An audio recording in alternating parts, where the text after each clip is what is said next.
Back when we lived in Connecticut, we had about 10 acres.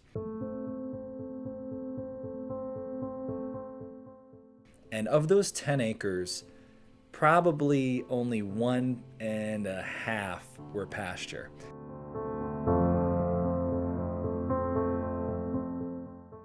And that was pretty easy to manage. You let the cows out on it, and in about a day it was munched up, and we brought them back, and the rest of the time we fed them good quality hay.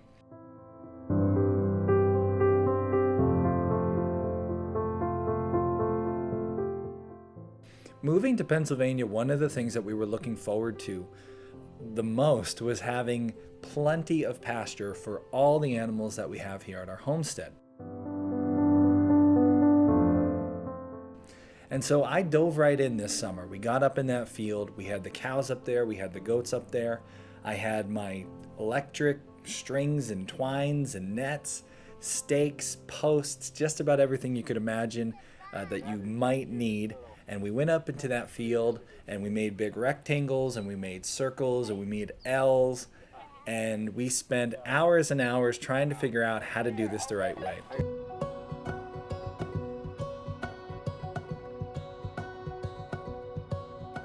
And we're still working on it. And that's why I'm looking forward to tonight's guest so much. You see, back this summer, when I was trying to figure out what to do up in the field, I of course went to YouTube to find some answers, find somebody who could help me figure out how to get water up there, how to use the stakes the correct way. And one person's videos came constantly in my search. Good day, folks. This is Greg Judy at Green Pastures Farm. Good morning, folks. This is Greg Judy at Green Pastures Farm. We just moved the cows. This is Greg Judy at Green Pastures Farm. Today we're building some perimeter fence. Good day, folks. This is Greg Judy at Green Pastures Farm. Today we're going to be talking a little bit about our fiberglass corner post. This is a 2.5 inch what we call foam field. It's a beautiful May day. I think it's about the middle of the month. And again, we've got our sheep on some civil pasture here. There was Greg's videos. And I felt like Greg mentored me through the summer, showing how to set up waterers, which kind of stepping posts are better than the other kind, what's the right way to use a 3-to-1 geared reel. If any of these topics, any of these interest you, you're going to enjoy tonight's interview. Good morning, folks. This is Greg Judy at Green Pastures Farm. It's a beautiful... Greg and his wife Jan of Clark, Missouri, run a grazing operation on 1,600 plus acres of leased and owned land. Greg and Jan were near bankruptcy back in 1999, and then they went to paying off a 200-acre farm and house in 3 years with custom grazing on leased land. Now they run this large grazing operation. They're completely debt-free. They own 4 farms and they lease 12 more farms. They do this grazing cattle, hair sheep, wood pigs, pastured laying hens. They do some sawmilling, and they also grow some shiitake mushrooms. I know a lot of you in the audience would like to do at least one of those things. A lot of you hope to someday be able to do a couple, if not all of those. So I know you're going to enjoy our discussion tonight with Greg Judy. Let's welcome Greg to the show. Yes, thank you, Austin. So Greg, why don't you tell us, before we dive in, for those in the audience who don't know your backstory, how did you and Jan get into farming? I was born and raised in Minnesota on a dairy farm. We moved out of Minnesota when I was 7 years old, but I've always lived on a farm. The method that my dad used, of course, we just had, a few dairy cows at the end. When we did the dairy in Minnesota, we put up a lot of silage. You had to, because in the wintertime out there, you got 4 foot of snow. And so the cows were kept in the barn in the wintertime. If you turn the cows out in the winter up there, we were in northern Minnesota. The cows' feet would freeze off. Oh, They literally would. They were that cold, 40 below zero. So we moved to Missouri, and we have a lot milder weather down here, and we do outwinter our cattle. But Austin, I didn't know anything about grazing. My dad was a crop farmer. He liked to till the land, and we had a milk cow. I milked it the whole time I was at home, but we just never learned to graze at all. It was just grass. You didn't manage it. You just gave the cows, gave them what they wanted, and when you ran out, you fed hay. That's what you did. Well, I started years ago, about 1989, I bought my first farm. The bank did. And I went and got a loan, bought the animals and the equipment. And basically I tried to do what all the professionals told me to do. And after 1 year of doing that, I had a great time out on the land with the animals but there just wasn't any money. There just wasn't any money in commodity agriculture. And so I realized pretty quick that I had to do something different. Well, then I really got in a terrible time in my life. I had a divorce. The big D hit me, and I was wrapped up in a divorce for 6 years. And during that time, I pretty much figured the farm was history. I was going to lose my farm. And I had a job in town, pretty darn good job, but it just wasn't enough to make all the bills. And so I was very fortunate. I read an article, and this article said, your sole purpose in life should not be to own the land, but to control the land. And it really lit a light bulb in me, because what this guy was talking about was leasing. Go out and get your arms around as much of it as you can, learn how to graze. Well, I already kind of knew, I'd been doing some management intensive grazing, which is rotational grazing. So I kind of knew a little bit about that. But, once I started ramping up our operation with other people's land, I didn't have any money. I didn't have any money to buy livestock. And so we actually started grazing other people's livestock on other people's land. And that was the basis of our foundation. And I wrote my first book in 2002 called No Risk Ranching. And I detailed in that book that, hey, folks, you don't have to be a millionaire to get started in agriculture today. Go out, get your arms on some leased land, graze other people's cattle on it, save your nest egg up, and then do your own thing. And that's what we did. You purchased your first farm, you said, in 1989? Yeah. And I actually bought, that's when I got the biggest farm. Yep. Okay, so not your first farm, your big farm. Yeah. And then in your biography here, we see that by 1999, so about 10 years from buying the big farm, 10 years in, you were close to bankruptcy. What about that style of farming brought you to that brink? I was focused on, that's a great question, Austin. I was focused on raising bigger calves. Big cows give you big calves. And if you want the big money, you got to have a big calf, right? Wrong. Exactly wrong. It takes a lot more feed and forage and hay to keep a big cow going through the wintertime. And so once I got focused on these 900 to 1,000 pound cows, my gosh, I can run almost 50% more cows. Well, you got 50% more calves to run or to sell. And these smaller cows don't tear up our farms in the wintertime. Austin, we just got through the terrible rain event this last week. It rained and it rained. It's still wet out there. Guess what? Our cows are still grazing.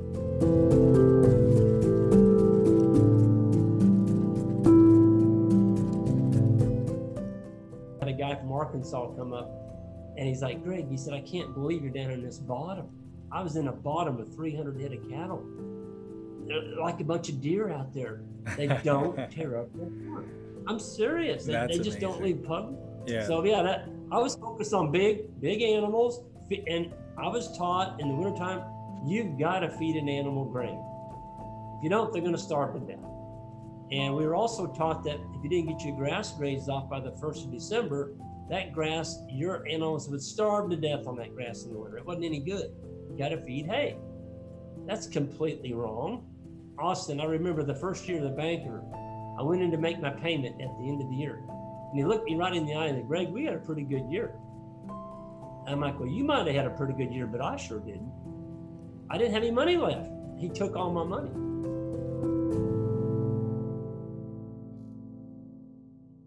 So there were so many falsehoods being taught and still are being taught. These poor young folks getting started today that are going down that route, it's just like, oh my gosh. But that's why I'm excited about regenerative agriculture and getting young people on track and keeping the money at home on the farm where it belongs instead of sending all your money to town like what I was doing. You mentioned regenerative agriculture. For those of our audience who are not familiar with what regenerative agriculture is, tell us a little bit about that, Greg. You know, for years and years, Austin, all we hear is about, well, I'm sustainable. I'm running a sustainable grazing operation, and I'm guilty. I was in that verb too. I used it all the time. I'm sustainable. Well, we take on bankrupt soil farms. That's what we do. We get farms that nobody else wants. That's how we get all these farms leased. Well, if I'm sustainable, what that means is I'm sustaining a degraded resource. I'm keeping it poor my whole life. Regenerative is you're growing soil with animals, the microbes. We need to learn to feed the animals under the soil as well as the ones above the soil. And embracing nature, it's all like a huge spider web of life. And the more we stay aware of trying to build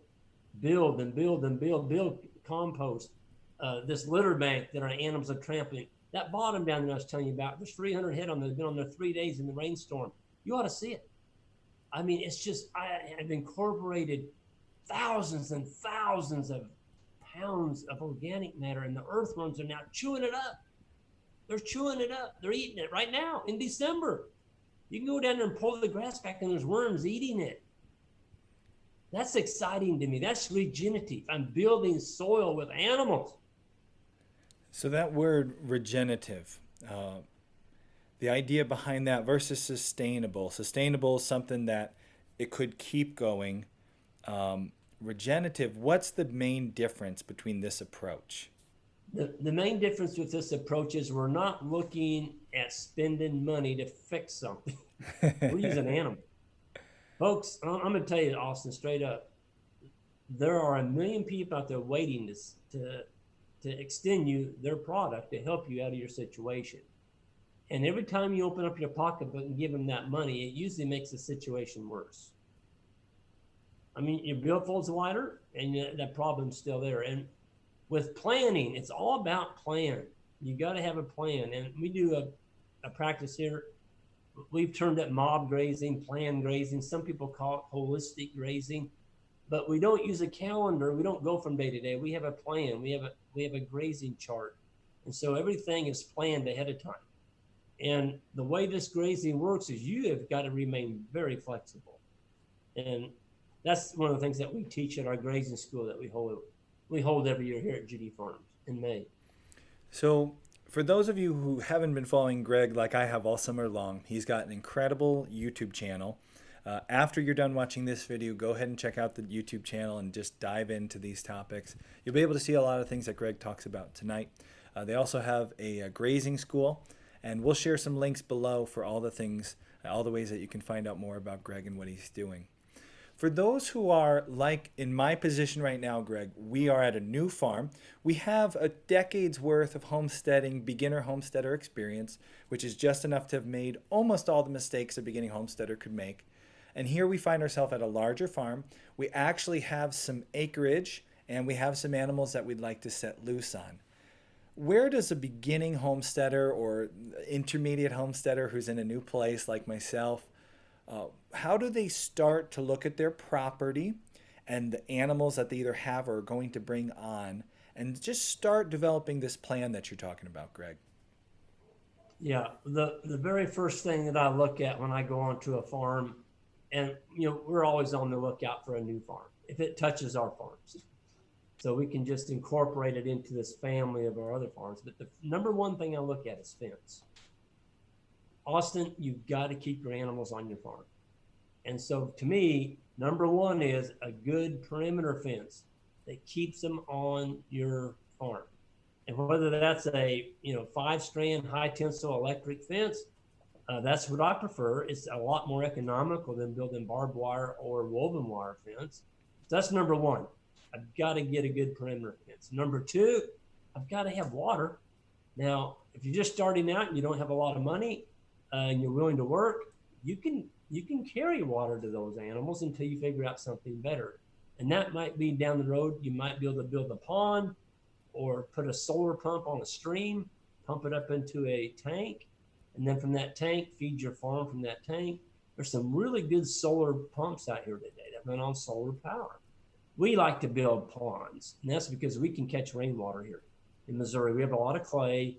We catch that water, it's ours for our entire life. So water's number 2. And then number 3, if I'm just starting out, don't go in there and build a lot of interior fence. I see that mistake from a lot of young people. They go in and they build all this interior fence all through the middle of their farm. That's one of the worst mistakes you can make. And that's because now you've got your farm carved up in these permanent paddocks. You've got poly braid today in these step-in posts that I'm always talking about on my YouTube channel. Get you some posts, get you some geared reels, and get out there and learn how your animals will graze your farm.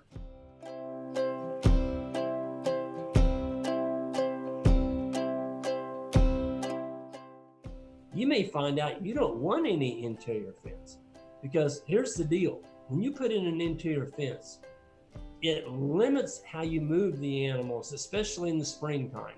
So in the springtime, your grass is growing fast. You need to be able to move your animals fast. If you've got 25 permanent paddocks in your farm in the spring, it's going to kill you. It's absolutely going to kill you. And in the summertime, when the grass is growing slow and you need to tighten your moves down tighter, you don't want all that fence in the middle of your farm. So that's a big mistake, I think, is putting in too much interior fence at the very beginning.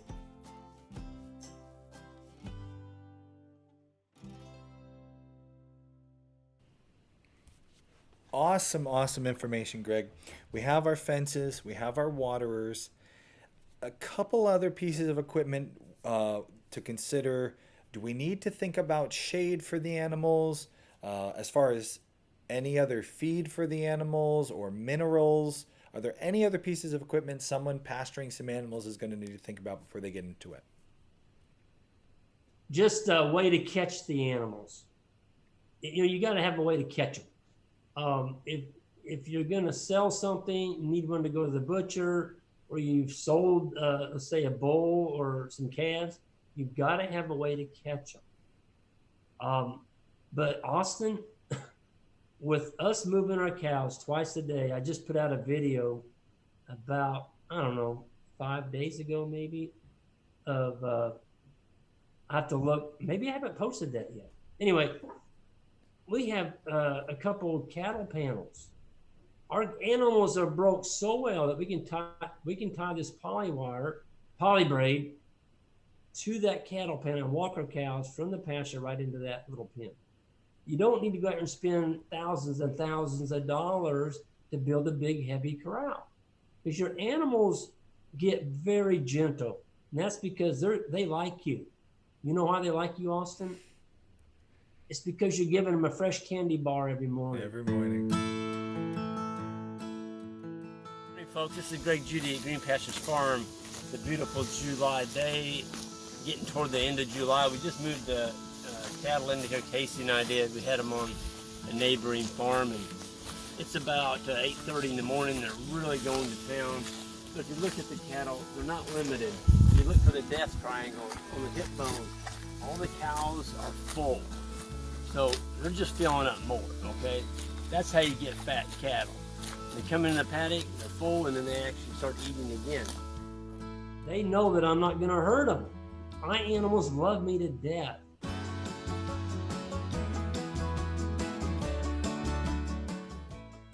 They do. They accept me as part of the mob. And so the more time you spend with the animals, the more gentle they are, the easier they are to handle.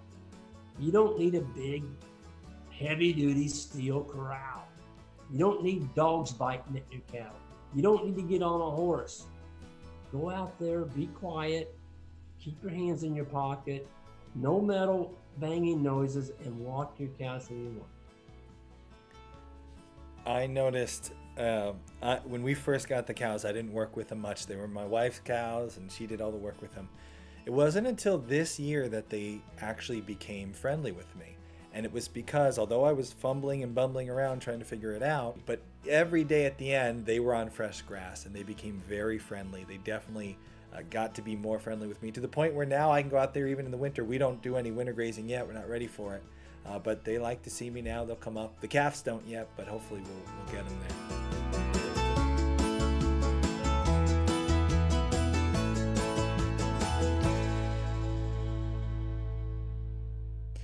Greg, any parting advice? You look back on your life and you've been the new farmer who dived into the old school methods, found himself, at a point where you almost couldn't get out of, right about being bankrupt, to now you're running a very successful farm business. You own a couple different farms. Any parting advice for someone who's more in my position now, maybe just getting started, whether it's a homesteader or someone trying to get into this for business, something that they could think about over this next year as they get on this track? Yes. Number one, invest your money in something that eats grass. A ruminant. Don't jump into pigs or chickens.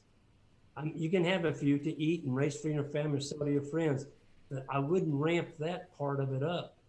If you're owning land or if you have control of land, I'm sorry, but a pig doesn't have 4 stomachs like a cow does or a sheep.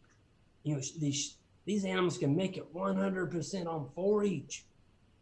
Austin, our biggest unfair advantage on this whole regenerative thing is we have animals that can produce meat from sunlight. We're capturing sunlight on the leaves of the plants, and they're converting it to a very healthy protein for our families and our communities and our friends. So stay focused on ruminant animals, starting out. And if you want to bring in pigs and chickens, that's great. But start out with a ruminant animal. They're going to pay the bills. And don't go out and get in debt buying a bunch of metal. Stay away from metal purchases as much as possible. I didn't have a 4-wheeler when I started. I had a backpack. I put it on my back. That's how I packed my mineral and my salt out to my animals. I packed it out. I didn't have a 4-wheeler. I do now, and I'm glad I've got it. But starting out, you don't need anything. The cows don't ask you to buy all this stuff. We all think we need to have it, though.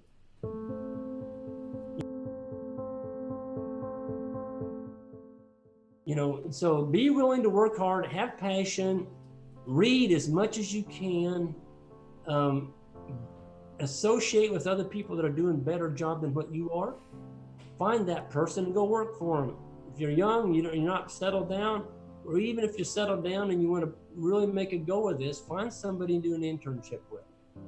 But before you do an internship with them, make sure when you go onto that farm, you're going to get the experience that you need. In other words, you're not just going to be a grunt out there in the mud, messing with animals. You're going to learn. You're going to learn how to do this regenerative ranching. And then you can take that skill level with you for the rest of your life. You know what opportunities are out there, Austin? It is unbelievable. I did one video with Casey, our intern right now. He's had probably 15 farmers from all over the world call him, begging for his services now. And he's only been, we do internships here for 1 year, and we will find you a really good job. If you're good. If you're not good, I'm not going to recommend you. But if you're good and you put your heart into it, oh my gosh, it's really, I get cold chills thinking, if I was 20 years old, I'd be jumping all over it. I mean, there's no other profession in the world that you can get in today that's going to further you down the road like regenerative ranching is. Because plain ag today, this common ag that we see is fossil fuel dependent. We're destroying our water cycle. We've destroyed the soil, and with regenerative, we're building humus. We're capturing the water. We're holding it on our land. We've got microbes now. We've got healthy animals, healthy soils, healthy plants. It's exciting. I mean, every morning I wake up, I'm just gog-eyed that I get to live and do this. I'm serious. This is my retirement plan. People go, what are you going to do when you retire? Retire my butt. I'm not retiring. This is what I want to do until I'm dead. I'm serious every day. It's wonderful. Go for it. In the extended version of this interview, Greg Judy talks about why he hates swales. I am a terrible advocate for swales. So I've wasted a lot of money. I'll put it that way. Find out why they were a big waste of money. I better stop. I'm sorry. Let's talk about something positive. Greg also went into a lot more detail about the equipment to use and how to design your rotational grazing. Click here to become a Homesteady Pioneer, where you can gain access to the entire uncut episodes. You can click here to go over to Greg's channel and watch his awesome videos that we enjoy so much, and see the links below for anything Greg mentioned.